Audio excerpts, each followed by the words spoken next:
Bonjour les poissons, concernant donc les poissons signe solaire, ascendant poisson et signe lunaire en poisson. Donc je procède avec trois cartes avec le tarot doré. Donc nous avons passé proche, présent et futur proche.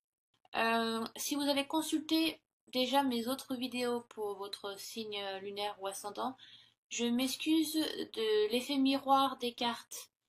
Je me suis rendu compte en fait que maintenant. Donc si vous voulez, dans les autres vidéos, le passé est là. Donc ça faisait comme si c'était le futur. Je sais pas si vous voyez, ça faisait effet miroir en fait avec la caméra. Mais normalement, la façon dont j'explique, vous êtes censé vous retrouver. Il y a aussi un décalage avec le son et la vidéo. Donc j'espère que ça ne vous gêne pas trop et que vous arrivez à suivre. Je me suis rendu compte en regardant une de mes vidéos pour voir si tout allait bien et j'ai vu que le son était avant ou après, bien après, je pense, la vidéo. Donc des fois ça porte un peu à confusion. Le chevalier d'épée pour le passé proche et le 7 de coupe pour le futur proche ou fin août. Donc comme voilà, comme ça je le dis et je dis les noms des cartes et vous êtes censé après, s'il y a encore un décalage, vous êtes censé vous retrouver. Euh, donc mes petits poissons, nous avons pour vous le chevalier d'épée. Euh, vous avez été conquérant par rapport à un projet ou par rapport à une relation ou à quelque chose de familial. En général, les chevaliers donc sont des personnages téméraires, déterminés, ambitieux, audacieux, courageux. Ouais, il y a beaucoup d'adjectifs qui tournent autour du courage et qui leur correspondent.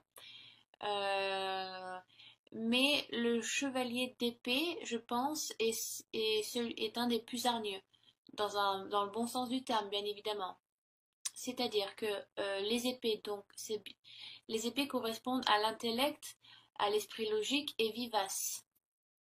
Il n'y a pas tellement d'émotion dans les épées. C'est très intellect. Donc le chevalier d'épée se base sur des faits concrets, sur quelque chose euh, de réel. C'est aussi quelqu'un de très terre à terre en général, qui ne se base pas tellement sur ses émotions, mais plus avec sa tête. Il est dans l'action due à sa logique et à sa façon de comprendre les choses, mais avec sa tête, moins avec l'intuition. C'est plus avec un aspect réfléchi. Euh, donc vous êtes vraiment dans une période, vous allez être dans une période de l'ultime quête, entre guillemets, vous voyez, on voit le chevalier d'épée qui brandit son épée avec une lumière, donc c'est comme si vous allez à la conquête du Graal, vous savez enfin ce que vous souhaitez, vous savez de quelle manière vous allez le faire, avec qui vous allez le faire, de quelle manière de procéder, voilà, vous cherchez le but, à atteindre votre but, et vous mettez des œillères un peu comme les chevaux, vous savez, vous êtes déterminé, c'est vraiment sur ça, vous avez décidé de vous organiser autour de ça aussi.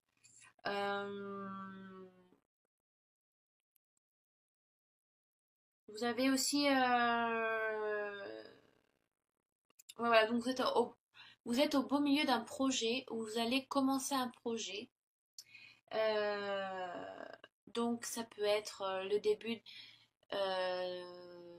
d'une relation amoureuse, si on parle de sentiments. Voilà, vous êtes dans la bonne voie. Si vous avez rencontré quelqu'un, ça peut être la bonne personne avec qui commencer quelque chose, elle vous correspond. N'ayez pas peur, au contraire, faites le premier pas. Voilà. Si pour vous, les poissons, dans un aspect relationnel, euh, avec le chevalier d'épée, si c'est donc sentimental, on vous demande de faire le premier pas. N'hésitez pas, vous ne serez pas repoussé, je pense. Vous ne prendrez pas de râteau, que ce soit homme, femme, femme, femme, homme, homme. Hein. Je ne fais pas de distinction avec les sexes. Il y a des goûts tout le monde a des goûts différents de toute façon. Donc, on vous demande de foncer. La personne ne va pas fuir, au contraire, je pense que la personne attend que ce soit vous qui fassiez le premier pas parce qu'elle-même n'ose pas. Donc, c'est le feu vert. Euh, Aussi, il y a donc l'aspect professionnel. Vous pouvez commencer. En général, vous êtes au milieu d'un projet déjà, donc vous êtes déjà investi dans quelque chose. Euh, donc le chevalier d'épée dans l'aspect professionnel vous dit de garder le cap, garder cette ambition et cette force intellectuelle que vous avez, cette force intellect. Donc vous êtes sur la bonne voie, ne relâchez pas. Euh, donc voilà. Sentimental, professionnel, familial. Je parle pas beaucoup de l'aspect familial, à part quand les cartes me l'indiquent. Mais ça, c'est plus en général avec les oracles qu'avec ce tarot-là, ou avec d'autres cartes, d'autres tarots. Donc, je vais pas trop m'attarder sur l'aspect familial, mais ça peut être aussi, vous êtes dans un milieu familial qui vous porte, qui vous apporte quelque chose et vous apportez quelque chose qui vient de vous aussi. Donc, euh, les liens sont très forts entre vous. Vous, vous, vous épaulez, si vous voulez. Avec le chevalier d'épée, vu qu'il fonce et qu'il a cette force intérieure, d'un côté, quand quelqu'un ne se sent pas bien dans la famille ou a des doutes ou a besoin de conseils, il y a toujours quelqu'un près de vous dans votre entourage, donc il peut être amical et familier, qui va vous porter, quelqu'un qui va vous pousser, qui va vous épauler, qui va vous relever un petit peu la tête et vous dire, vous sortez la tête de l'eau, vous dire ne flanche pas, au contraire, on est là pour te supporter. Il y a un peu ce côté du chevalier aussi qui est là, qui il se porte, vous voyez, et il y a un peu cette grâce et un peu le torse bien relevé comme un coq un petit peu, vous voyez. Dans le bon sens du terme, bien évidemment, il n'y a rien de prétentieux, au contraire. Donc c'est une très très belle carte. Euh, à contrario, parce que je vais quand même je vous donne l'aspect positif, mais je vous donne aussi un peu l'aspect un peu plus où il faut faire attention. C'est bien enfin, c'est bien d'être déterminé, mais ne vous laissez pas aveugler par la poursuite de votre but, parce que vous risquez de passer à côté de nouveaux développements entre guillemets. Si vous êtes c'est bien d'être buté, de foncer et de savoir ce que l'on veut, mais vous savez, il y a toujours il y a toujours le côté un peu too much, vous voyez, un peu, c'est un peu trop, quoi. Il n'y a jamais de noir sans blanc et de blanc sans noir. Ouais, il faut avoir le juste milieu. Et justement, avec le chevalier d'épée, si vous êtes trop buté si vous vous fermez, à mettre des œillères là sur vos yeux et à suivre qu'une seule route, ce qui est bien, mais vous risquez de passer à côté d'autres choses. Il faut pas, dans un sens, il ne faut pas qu'écouter qu'un son de cloche. C'est important d'en avoir plusieurs pour se faire sa propre idée, vous voyez. Donc je vous donne une image, hein, ça peut être par rapport à plein de choses, d'accord? Euh, mais ne vous laissez pas aveugler par ça. Prenez tout en considération aussi. Je ne vous demande pas de vous laisser distraire. Au contraire, écoutez ou prendre des choses qui vous intéressent en écoutant des personnes, en prenant des conseils. Ça vous apporte aussi et ça vous permet d'aller peut-être aussi plus vite par rapport concernant votre situation actuelle, votre projet. Euh, ah oui, j'ai oublié de le dire. Bien évidemment, ce tirage, je vous le demande de le prendre avec recul et de le prendre en considération, enfin, selon votre vie actuelle, votre situation actuelle. D'accord? Bien évidemment, si vous ne vous sentez peu ou pas concerné par rapport à ce tirage, ce qui est tout à fait normal, allez voir votre ascendant et votre signe lunaire pour avoir des réponses complémentaires. Excusez-moi, je coupe un petit peu au milieu du tirage, mais c'est important de le lire. Ne prenez pas tout au pied de la lettre, il faut laisser des choses et en prendre, il faut faire la part des choses. D'accord? Donc, considérez ce tirage par rapport à votre vie actuelle. D'accord? Voilà, je ferme la parenthèse. Donc, chevalier d'épée, je pense que je vous ai à peu près tout dit. Euh, on va passer ensuite au 6 de denier. Euh, le 6 de denier qui est donc qui correspond les données correspondent à l'aspect financier et matériel de votre vie. C'est encore assez terre à terre, comme le chevalier d'épée.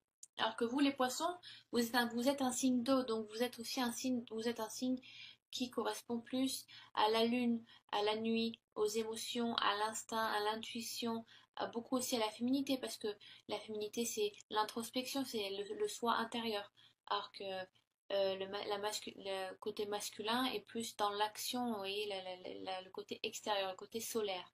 Alors que l'eau, ça correspond plus à la terre-mère, à la maternité, le fait de couver quelque chose. Donc vous êtes très aussi les poissons comme Scorpion Cancer dans l'émotion, vous vivez plutôt avec votre cœur qu'avec votre tête. Donc là on a deux cartes assez terre à terre, très portées plancher des vaches, mais alors qu'avec le 7 de coupe on a quelque chose qui est plus spirituel, voilà, ça correspond plus à l'eau. Donc le 6 de denier, en général, ça représente un homme assez riche. On voit d'ailleurs la manière dont il est habillé.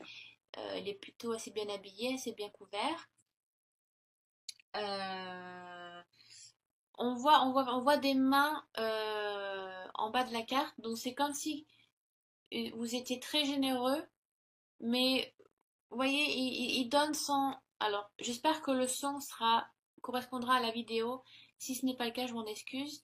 Euh, on voit cet homme qui ne regarde pas en direction des mains, au contraire, il regarde les siennes ou ce qu'il est en train de faire. Donc, on dirait que vous êtes généreux, mais vous donnez sans compter, sans faire attention. Et j'ai déjà tiré cette carte dans un autre signe, mais je ne sais plus lequel, donc ça dépendra des signes de votre ascendant et de votre signe lunaire, de ceux que vous allez regarder, donc vous verrez bien de toute façon. Mais c'est comme si vous laissez tomber vos biens n'importe où sans tenir compte des mains qui tendent directement à vous. Genre vous donnez, vous êtes capable de donner à votre père, mais de la même manière que vous êtes capable de donner à votre voisin. Vous voyez, vous faites attention à ne pas vous faire passer pour un bleu, entre guillemets. Hein.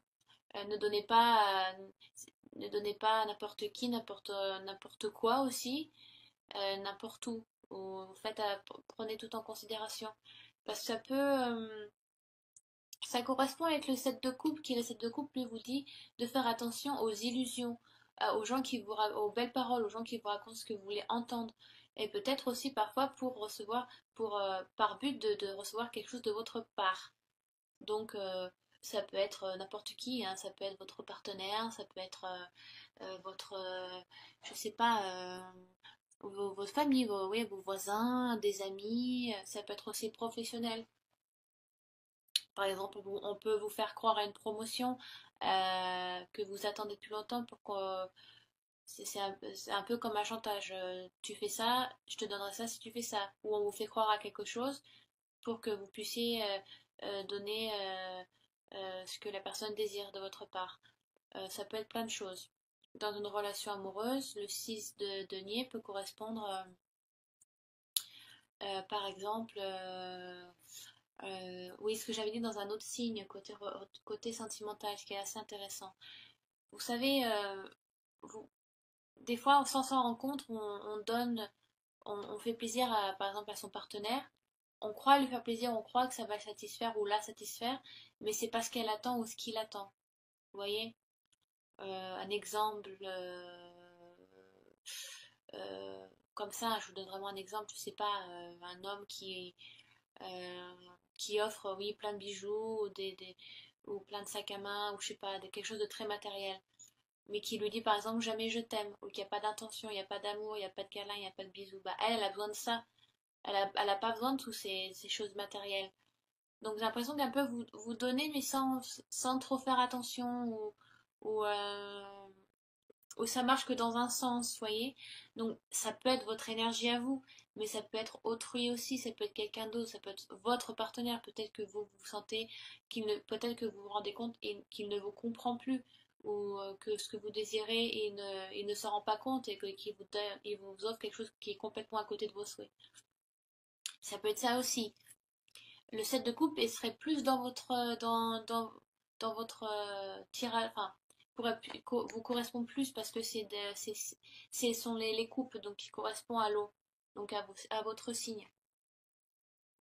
Donc, ouais, voilà, vous partagez sans compter, mais mais êtes-vous bien conscient de ce que vous faites, quoi. Donnez-vous ce dont les gens ont besoin, ou vous contentez-vous de donner ce qui vous plaît. Par exemple, bon bah tiens, je te donne ça et comme ça te fera taire. Mais au contraire, la personne veut autre chose, c'est pas ce qu'elle demande. Mais des fois, des fois, c'est fait sans mal intention. C'est vous faites sans faire exprès, ou vous pensez bien faire, mais ce n'est pas ce que les autres attendent de vous. Ou alors quelqu'un vous le fait à vous, mais ce n'est pas ce que vous attendez de cette personne. Donc professionnellement, ça peut être ça aussi. Vous attendez quelque chose et vous ne l'attendez pas, ou on vous berce un petit peu d'illusions et ce n'est pas ce que et vous y croyez tellement que bah vous faites ce qu'on vous dit. Ça peut être ça peut être plein de choses. Qu'est-ce que je peux vous dire de plus euh, euh,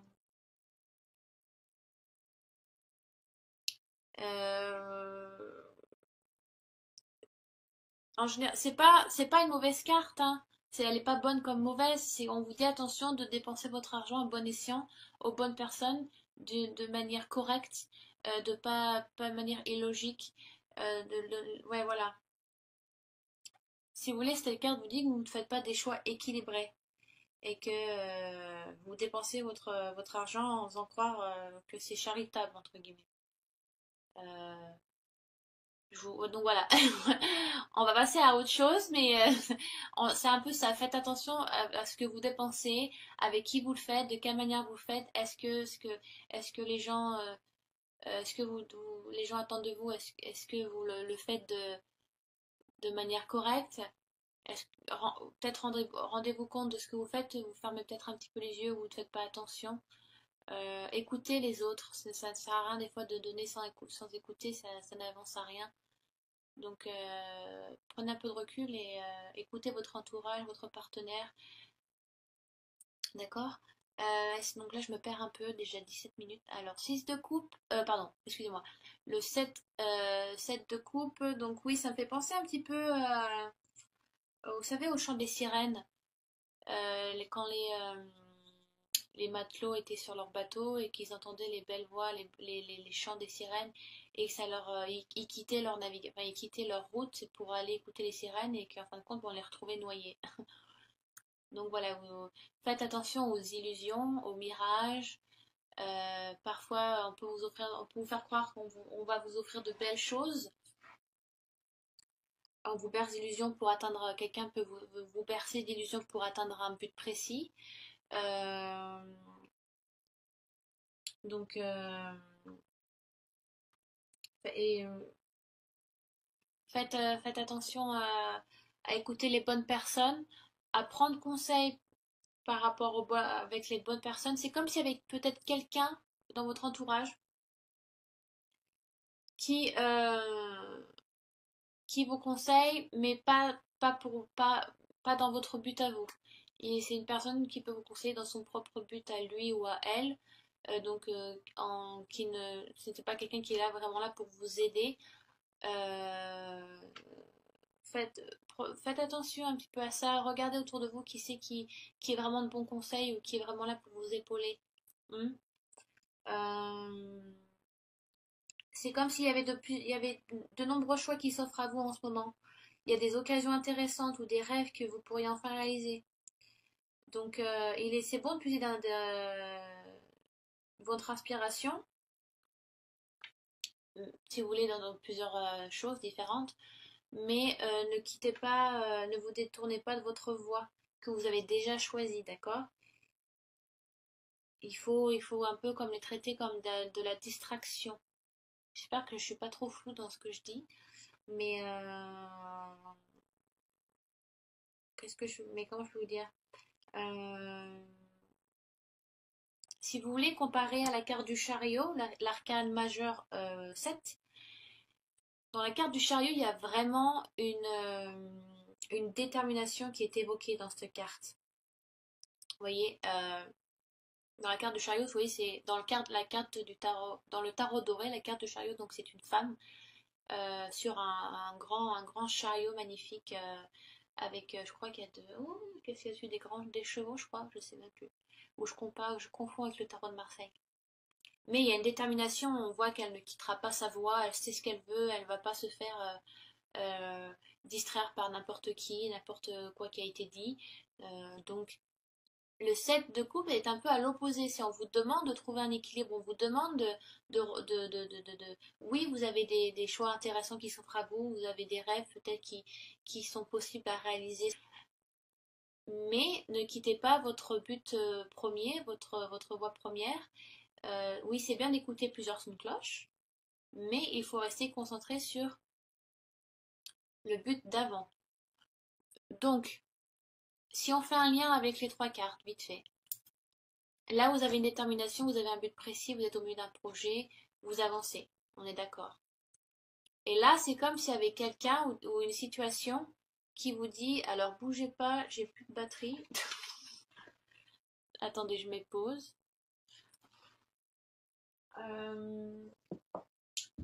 Je reviens. Voilà, je suis là. Si ça marche, voilà, parfait. Oui, donc là, vous avez un but, une détermination qui est là. Vous avancez dans ce que vous souhaitez. Et là, c'est comme s'il y avait quelqu'un dans votre entourage ou une situation qui vous sort un peu de ce que de votre route. Vous êtes distrait, il y a quelque chose qui va vous distraire ici.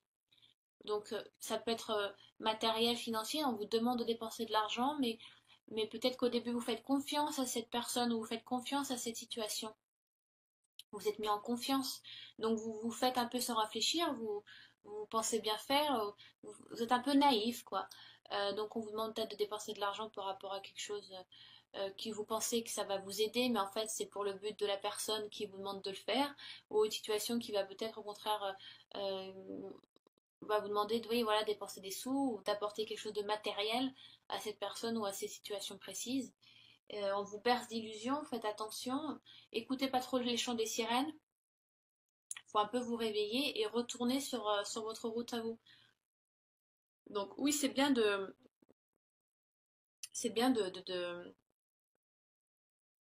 ne soyez pas trop fermés sur vous, d'accord? Ayez un peu, vous voyez, faites attention un peu ce qui se passe autour de vous, parce que vous pouvez toujours avoir des opportunités qui vous soient utiles à vous, mais ne prenez pas tout prenez pas tout le sac, il faut trier un petit peu.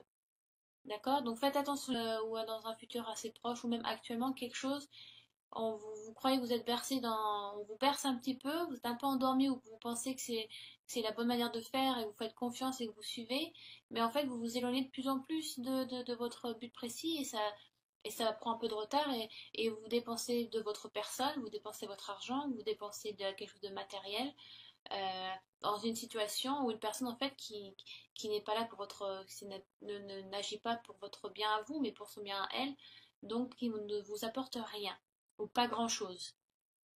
D'accord? Donc j'espère que j'ai été assez précise. Euh, déjà 20 minutes. J'ai tiré avec l'oracle des Lumières. L'oracle Lumière, pardon. Donc voilà. L'oracle Lumière. J'ai tiré pour vous pour apporter une réponse complémentaire. Voilà, quelque chose qui résume un petit peu peut-être le tirage. J'ai tiré pour vous la carte 35 qui est la clé du destin. Donc, c'est bien parce qu'avec l'oracle lumière, c'est assez ludique comme tirage et comme interprétation. Faut pas trop lire entre les lignes. Donc, je vais vous lire la définition de la carte. La carte vous dit, avec cette clé, à vous de choisir les bonnes portes. Et si vous vous trompez, c'est à vous de refermer la mauvaise porte le plus vite possible et d'en choisir une autre. Mais parfois, il ne faut pas vouloir ouvrir à tout prix une porte, mais vaut mieux la laisser fermée. C'est une carte qui indique une période charnière dans votre vie. Il y a une transformation importante qui se fait et il y a une décision à prendre. Donc, j'adore c'est pour ça que j'adore les cartes, parce que ça va tout à fait avec votre tirage, hein, je veux dire. Il y a une décision à faire, peut-être que voilà, vous êtes bercé dans quelque chose d'un peu d'illusoire, et c'est l'heure de vous réveiller, et il faut donc fermer cette porte vite, vite, vite avant que ça vous tire trop vers le bas, et d'en ouvrir une autre parce que vous êtes dans une période voilà, charnière, on vous demande de prendre une décision importante parce que vous êtes peut-être dans une période de votre vie qui est importante, qui vous demande de passer à autre chose. C'est comme si on vous demande de tourner une page un petit peu. La clé du destin est un peu comme la carte de la mort. On vous demande vous tournez une page, on vous demande de prendre une décision, de laisser des casseroles derrière vous, de changer, voilà, de changer quelque chose pour accueillir quelque chose de nouveau. Mais peut-être on vous demande aussi de laisser des personnes derrière vous. Peut-être des gens qui ne vous apportent rien ou peu, ou qui au contraire s'accrochent à vous parce qu'ils savent qu'ils peuvent rester la tête hors de l'eau grâce à vous. Vous voyez, ils s'accrochent à vous. Ou une situation qui s'accroche à vous. C'est à vous de faire le nettoyage. C'est à vous de fermer des portes et d'en ouvrir des nouvelles, des fraîches. Parce que j'ai l'impression que vous gardez des choses trop vieilles. Parce que oui, vous êtes dans l'émotion aussi, donc les poissons un peu trop nostalgiques, mélancoliques, on a du mal à se séparer de certaines choses. Et la clé du destin dit que donc, vous êtes le seul acteur ou actrice de votre vie. Et c'est même si vous avez des conseils, vous êtes épaulé par autrui, mais c'est seulement vous qui êtes capable de mettre la clé dans la serrure, de fermer la porte. Celle-ci, on sait qu'on la rouvrira plus et quelles sont les nouvelles portes qui me sont possibles d'ouvrir maintenant. Parce que c'est vrai qu'il y a des portes qu'on ne peut pas ouvrir tout de suite. Il faut passer d'abord par d'autres portes avant d'aboutir sur une autre porte. Donc peut-être maintenant, vous êtes dans une période où c'est peut-être l'heure d'ouvrir enfin cette porte. Vous avez vous avez assez de courant d'air maintenant. C'est assez propre, voilà. Voilà, c'est propre. Vous avez fait le nettoyage, vous les fermez. Et il faut en ouvrir des nouvelles. D'accord? Donc j'espère que j'étais assez claire pour vous les poissons.